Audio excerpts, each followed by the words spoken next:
Olá, eu espero que vocês estejam bem. Hoje nós vamos abrir um parênteses naquilo que nós estávamos vendo para falar sobre um assunto que é muito importante e que faz parte aí dos tópicos de estatística e a regressão. Talvez para vocês não seja algo novo, ainda que eu acho que algumas questões importantes sejam importantes de vocês aprenderem novamente, ou talvez tirarem algumas dúvidas aí. Vamos falar sobre regressão linear simples, e o método dos mínimos quadrados, e depois nós vamos falar um pouco sobre a adequação do modelo de regressão. E aí, numa outra aula, eu vou falar um pouco sobre alguns assuntos especiais relacionados à análise de regressão. Por que nós fazemos regressão? Porque nós muitas vezes queremos predizer um fenômeno dados os dados que nós possuímos, ou nós queremos otimizar algum fenômeno. Por exemplo, aqui nós temos dados de pureza no eixo Y em função do nível de hidrocarbono no eixo X. E note que nós não temos dados aqui, por exemplo, para x igual a 1.05. Não tem um dado aqui que eu possa entrar aqui no gráfico e verificar então qual seria o valor de y, qual seria o valor da pureza.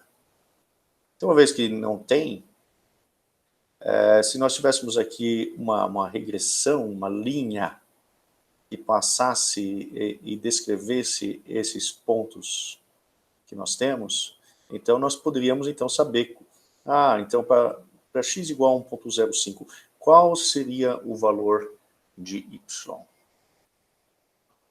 Então, está aí a importância da regressão. Talvez seja uma das coisas que vocês mais vão aí utilizar na pesquisa, e talvez, inclusive, seja um dos itens menos compreendidos, exatamente por ser tão simples. Quer dizer, tudo que nós fazemos muitas vezes é irmos lá no Excel, jogarmos os nossos pontos x e y, e depois, então, pegar e ajustar alguma curva a esses pontos.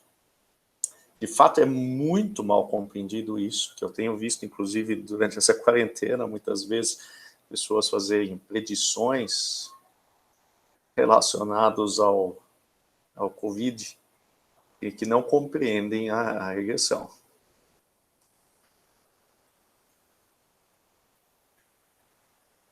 Então, o que seria a regressão? Digamos lá, então, que você tem aquele conjunto de dados que nós mostramos anteriormente. Aqui nós temos a pureza e o hidrocarbono. Então, nós temos esses pontinhos aí.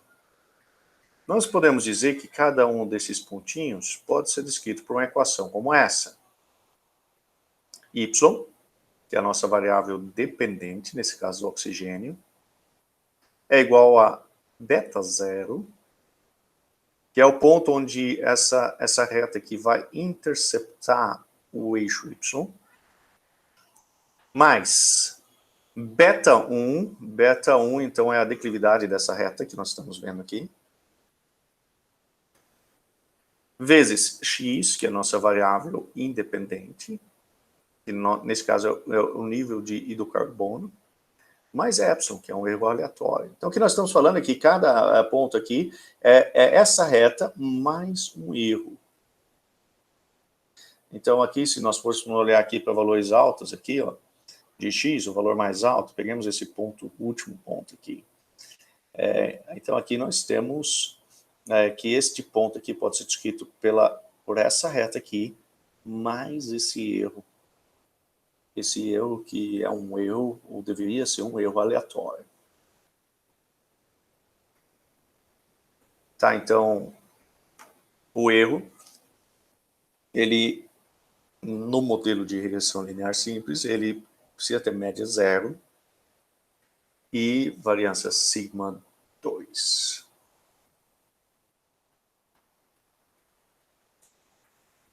Agora, se nós estivéssemos interessados não em cada ponto, mas somente na reta, então aquilo que nós temos é uma média, né? É o mi aqui. E isso, então, é igual a beta 0 mais beta 1 vezes x. Não temos mais o erro aleatório, porque nós não estamos falando mais de cada ponto, mas nós estamos falando da equação da reta. E seria essa equação da reta que nós estamos vendo aqui. E aí, então, a variância, quer dizer, a variância dos pontos, se a variância desses pontos em relação aí a reta, né, seria de sigma 2. Aqui nós temos um exemplo, digamos que a reta seja a equação de 75 mais 15x.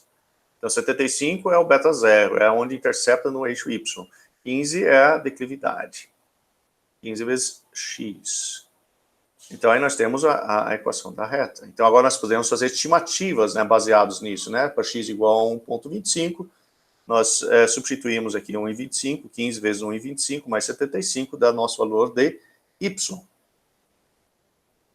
E a nossa variância, nesse caso, é igual a 2. Simples assim. O problema é que, na maioria dos problemas reais, os valores de beta 0, beta 1 e da variância não são conhecidos e necessitam ser estimados a partir de dados de uma amostra. Então, você quer descobrir qual que é o beta 0, qual que é o beta 1, qual que é a variância. Você não conhece de antemão. Então, esse é o nosso problema. E nós precisamos de um modelo para resolver esse problema. E, quer dizer, nós precisamos aqui obter o melhor ajuste, o modelo para isso, para estimar beta 0 e beta 1. E o modelo que nós temos disponível, e que é um dos mais conhecidos, é o modelo que Carl Gauss propôs, que é minimizar a soma dos quadrados dos desvios verticais. A este método que Carl Gauss sugeriu, nós conhecemos como método dos mínimos quadrados. Então, o que ele está falando para nós realizarmos é o seguinte: nós temos aquele erro, né, que é o erro entre o valor que a reta forneceria e o valor real, o valor do ponto, o valor da nossa amostra. Então, nós temos aí um erro. Nós vamos ter um erro para cada amostra, cada ponto, aliás, da amostra. Nós vamos ter um erro. Então, vamos fazer o seguinte, vamos minimizar o quadrado desses erros. Por que nós não minimizamos somente o próprio erro? Porque se nós pegarmos e somarmos todos os valores dos erros, nós vamos obter o quê? O valor de 0. Não acredita? Faça um teste. Calcule o erro lá de alguma equação ajustada e faça o somatório desses erros. Vai dar 0. Então não é possível minimizar simplesmente o erro. Nós então elevamos ao quadrado cada errinho e fazemos o somatório disso, que é isso que nós temos escrito aqui no quadro vermelho, onde L igual então ao somatório do erro ao quadrado de todos os pontos. E o erro ao quadrado de todos os pontos nada mais é do que o próprio valor, o yi, o valor de cada ponto, menos a equação da reta. Então, é dessa forma que nós vamos descobrir beta 0 e beta 1. Beta 0 e beta 1. Muito bem. Então, como nós vamos descobrir esses valores, tudo que nós temos que fazer aqui é, se nós queremos descobrir um valor de mínimo, lembre-se lá do cálculo, nós temos que derivar esse troço. Derivar esse negócio aí em relação à variável de interesse igualar a 0. E ao fazer isso, então, nós conseguimos descobrir os valores de beta 0 e beta 1. Então, lá do cálculo, então, nós podemos descobrir que beta 0 é igual a y bar, que seria o y médio, menos o beta 1 vezes o x bar, que seria o x médio. E beta 1, então, pode ser calculado através dessa baita de expressão aqui, onde o y médio e o x médio simplesmente é a soma de todos os dados aí, todos os dados y dividido pelo número de pontos, ou a somatória de todos os dados x dividido pelo n, que é o número de pontos. Então, é dessa forma que nós podemos estimar o beta 0 e o beta 1. Da nossa sorte, nós não precisamos todas as vezes agora calcular o beta 0 e beta 1, porque a maioria dos softwares, inclusive softwares mais simples como Excel, eles já nos fornecem o beta 0 e o beta 1. Mas é importante nós sabermos aquilo que ele está fazendo. O que ele está fazendo é derivando essa equação aqui em relação a 0, e então distribuindo o beta 0 e beta 1. Então, nós temos aqui a nossa linha de regressão estimada, que é o nosso y igual a beta 0 mais beta 1 e x. Nós já descobrimos como podemos calcular beta 0 e beta 1, usando o método dos mínimos quadrados, proposto por Carl Gauss. Cada uma das observações vai ser um y e i, onde nós temos um mais aqui do eu aleatório. E esse eu aleatório, então, vai ser o nosso resíduo, quer dizer, vai ser a diferença entre o valor observado e o valor estimado, a linha da nossa linha de regressão. Então, esse é o nosso resíduo, é o yi menos o y acento circunflexo, que é a nossa linha de regressão estimada. Então, daí nós podemos começar a pensar na soma quadrática dos erros, para nós estimarmos a variância. Lembre-se que nós precisamos saber beta 0, beta 1 e a variância. Então, agora nós conseguimos estimar a variância. Para nós estimarmos a variância, nós vamos fazer a soma quadrática dos erros, que é, na realidade, aquele valor que você minimizou antes. Que seria o yi menos o y aí da reta estimada elevado ao quadrado. Então, se você pegar esse valor da soma quadrática dos erros, que é o valor que você minimizou, dividir por n menos 2, n, onde n é o número de pontos, você tem aí uma estimativa para variância dos dados. Quando nós estamos fazendo regressão, nós estamos adotando algumas hipóteses. E essas hipóteses, elas são totalmente desprezadas nos artigos, nas dissertações e teses. E eles são muito importantes. A primeira hipótese é que os erros são variáveis aleatórias não correlacionadas com média zero e variância constante. E a segunda hipótese é que o fenômeno se comporta de forma linear. Quer dizer, os erros, eles têm que ser aleatórios. E eles têm que possuir uma variância mais ou menos constante. Então, é extremamente usual quando você vê lá uma equação ajustada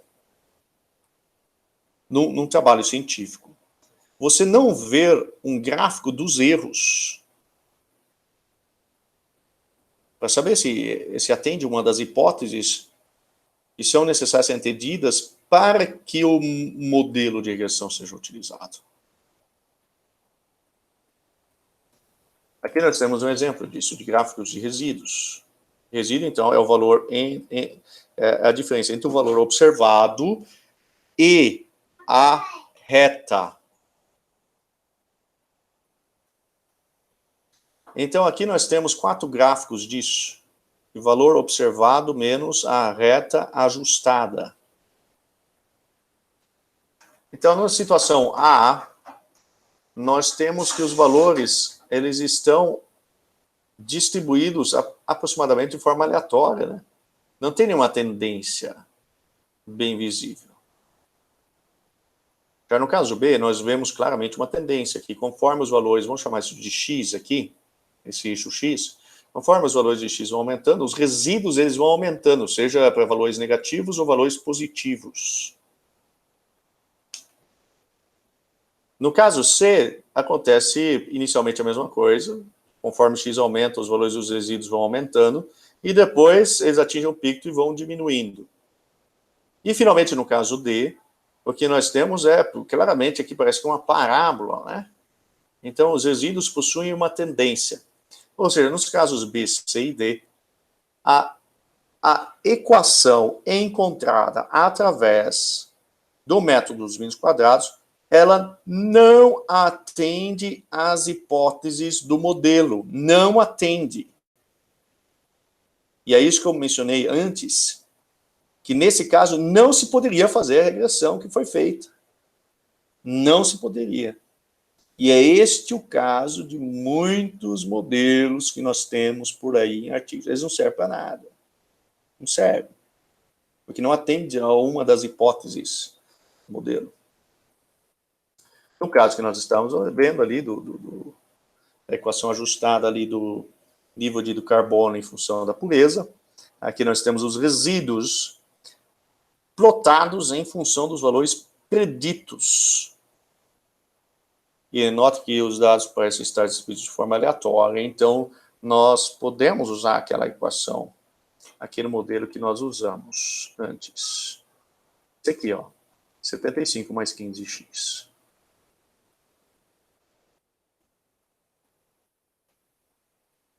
Então, é extremamente comum você plotar os resíduos em função de diferentes variáveis. Por exemplo, aqui, em função dos valores preditos. Aqui, em função do nível de carbono, que é o valor de x. E, de novo, aqui parece estar distribuído de forma aleatória também. Uma das coisas mais importantes da análise de regressão é o coeficiente de determinação. É aquele R ao quadrado, aquele bendito do R ao quadrado que aparece em todos os gráficos, né? Você, inclusive, vai no Excel, muitas vezes, lá, incluir R ao quadrado no seu gráfico. Aí você vai lá, se o R ao quadrado é o alto, com todo o orgulho, e insere aquele R ao quadrado alto. O que é aquele troço? O que é o R ao quadrado? O que é esse bendito coeficiente de determinação? Esse coeficiente de determinação é a comparação entre dois modelos.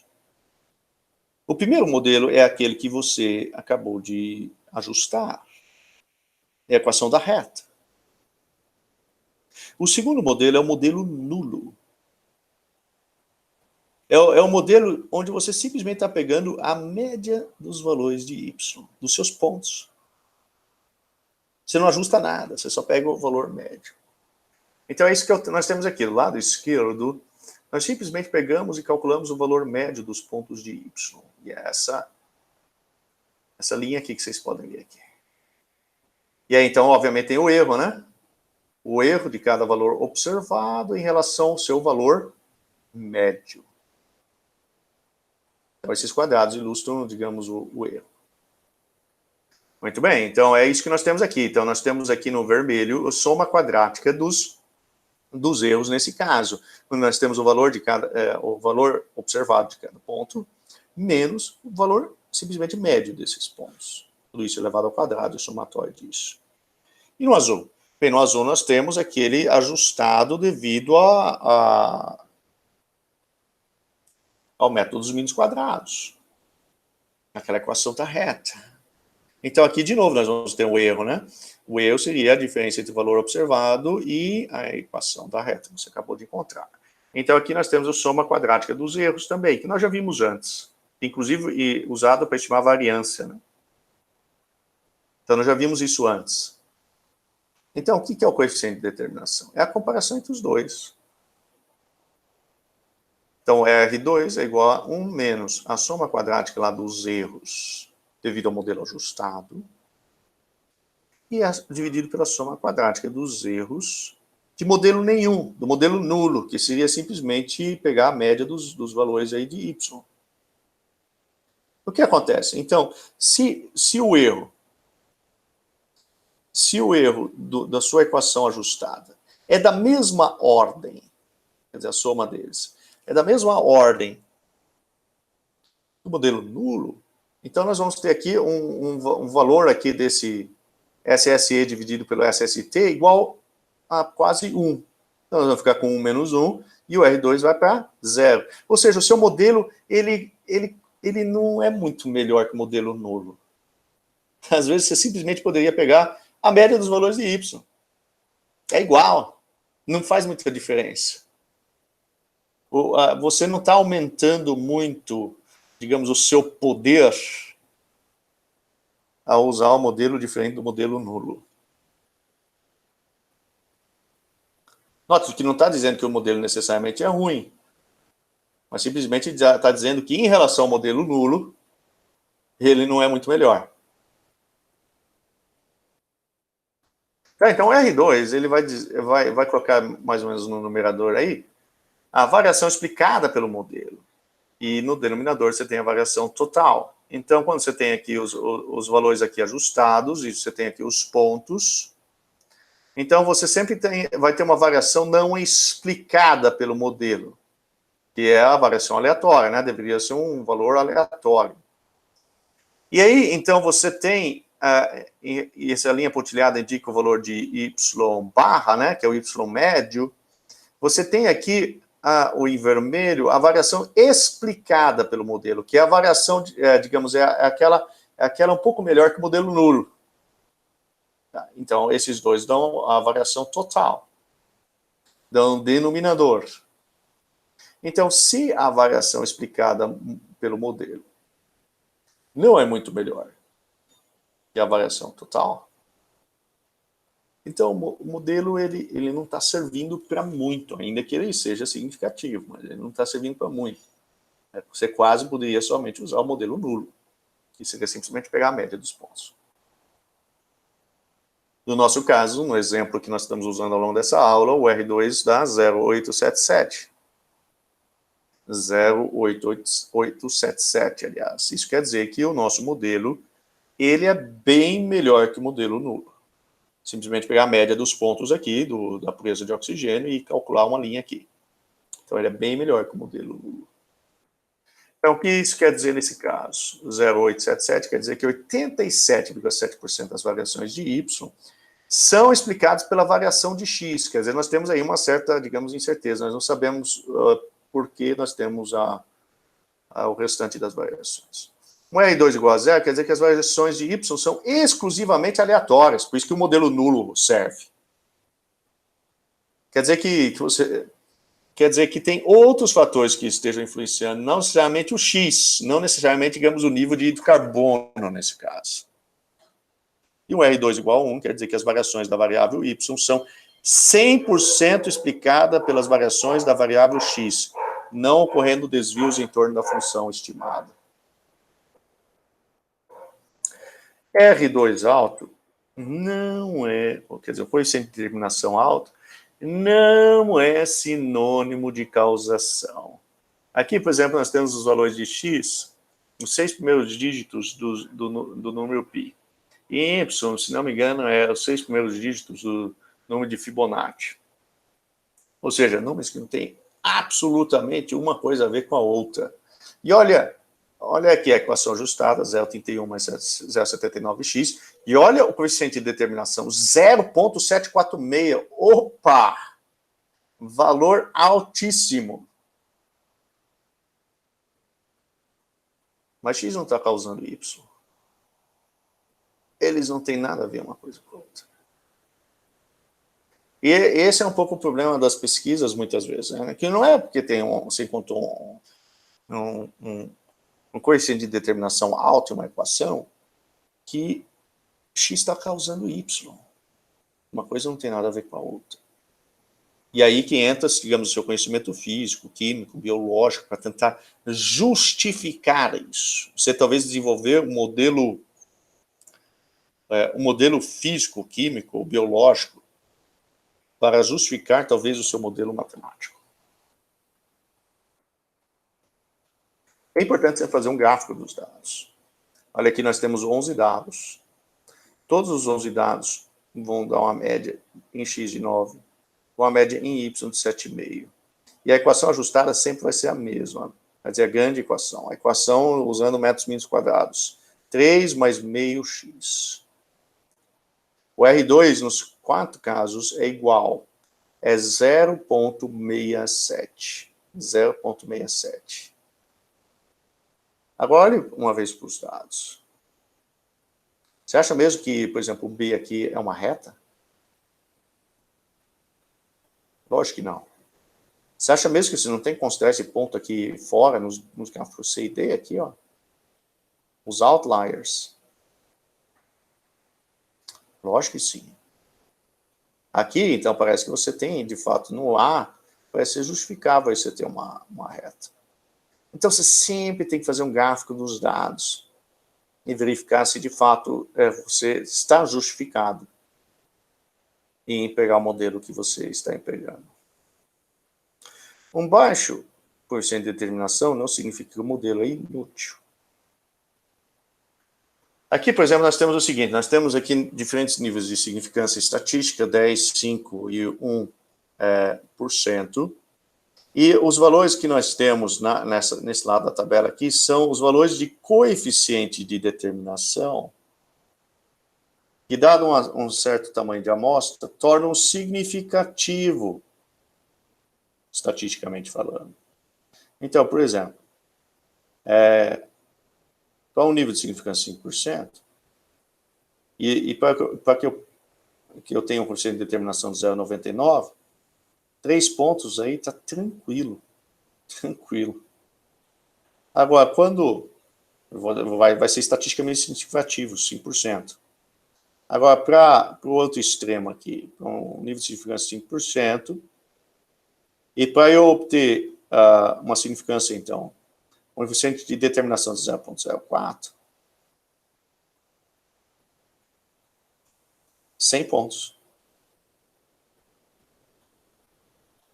100 pontos.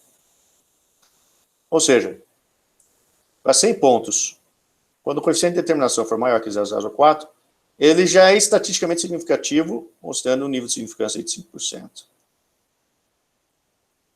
Então, vocês podem perceber que, convenhamos, 0,04 não é muito melhor que o modelo nulo, né? Mas ainda assim, estatisticamente significativo.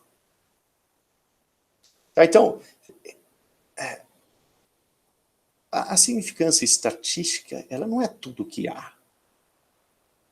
Inclusive, tem artigos hoje saindo, acho que, se não me engano, saiu recentemente na Nature, falando um pouco sobre isso, que os cientistas estão tão fissurados com a significância estatística, que eles estão se esquecendo da mais importância das, digamos, significâncias.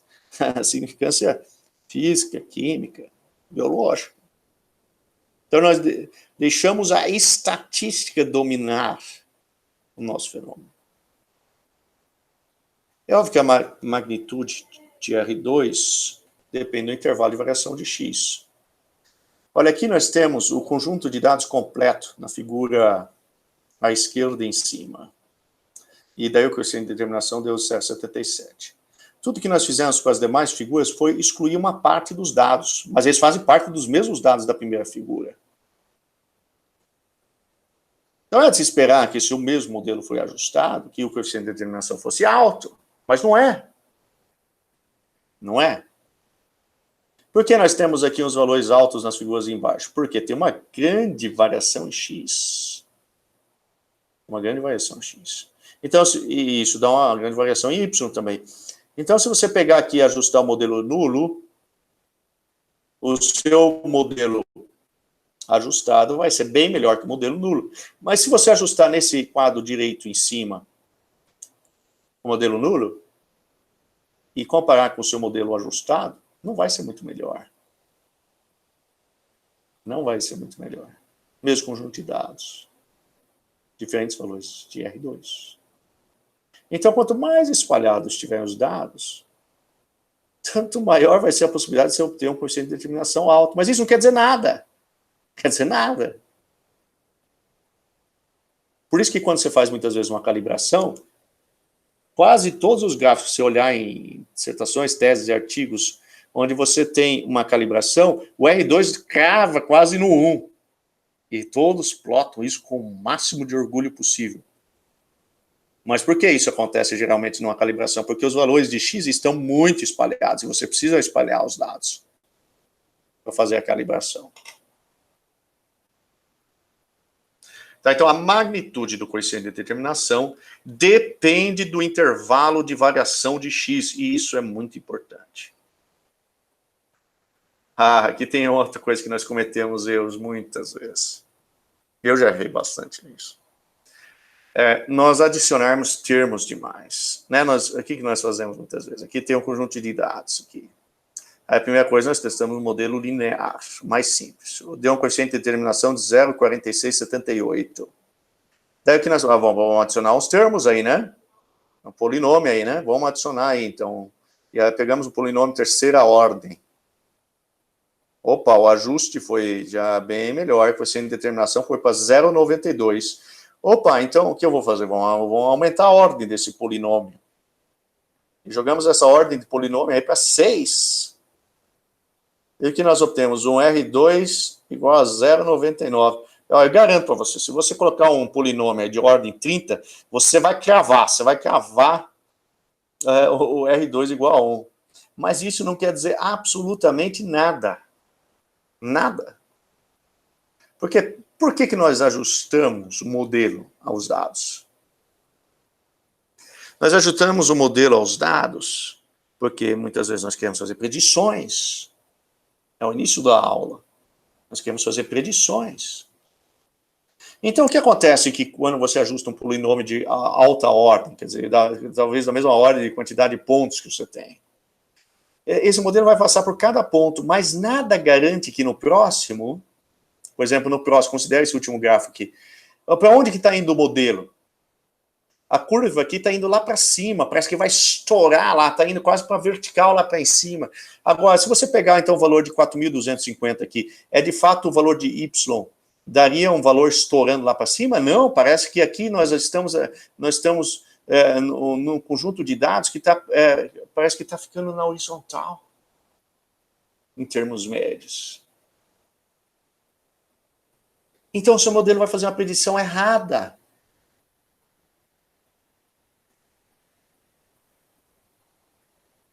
Portanto, não vale a pena adicionar pontos, aliás, polinômios de ordens maiores para o seu modelo. Você quer ter um modelo que faça predições corretas e não necessariamente que dê um coeficiente de determinação alto.